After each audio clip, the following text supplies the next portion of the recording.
চূড়ান্ত হয়ে গেল মোহনবাগানের 6 নম্বর বিদেশি প্লেয়ার রবসন রবিনহো। ব্রাজিলের সাও পাওলো লিগে নেইমার জুনিয়রের বিরুদ্ধে খেলা স্ট্রাইকারকে নিয়ে নতুন আশায় সবুজ মেরুন শিবির।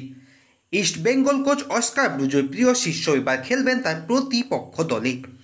বাংলাদেশের ক্লাব বসুন্ধরা কিংসের কোচ থাকার সময় ব্রুজোর অন্যতম ভরসা ছিলেন এই ব্রাজিলের স্ট্রাইকার রবসন। তাকে এ মৌসুমে লাল হলুদ জার্সি পরাতে চেয়েছিলেন অস্কার ব্রুজো, কিন্তু সেই প্রস্তাব উপেক্ষা করে প্রতিপক্ষ শিবিরের হয়ে খেলার সিদ্ধান্ত নিয়েছেন এই রবসন।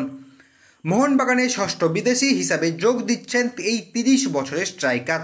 বাংলাদেশে ব্রুজোর দলের হয়ে খেলার সময় 3 বছরে 97টি ম্যাচে 64টি গোল রয়েছে তার।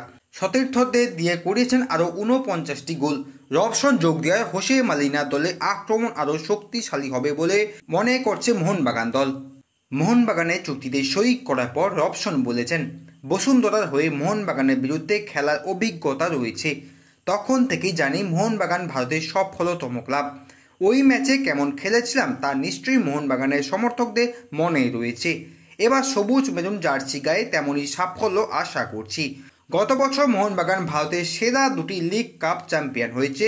গত 5 বছরে মোহনবাগানের মতো সাফল্য ভারতে আর কোনো ক্লাবেরই নেই। সেরা বিদেশিরা এই ক্লাবে খেলে। ভারতের জাতীয় দলের অধিকাংশ ফুটবলাররাও এই ক্লাবে খেলে। ওদের সতীর্থ হিসেবে ক্লাবকে আরও সাফল্য দিতে চাই, আরও ট্রফি জিততে চাই।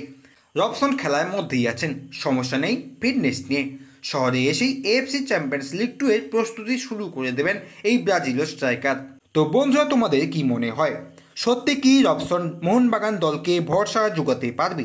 মোহনবাগান দলের সমর্থকদের মন কি জয় করতে পারবে এই ব্রাজিলীয় স্ট্রাইকার রবসন?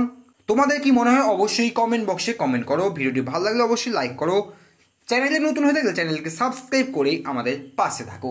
দেখা হচ্ছে পরের ভিডিওতে।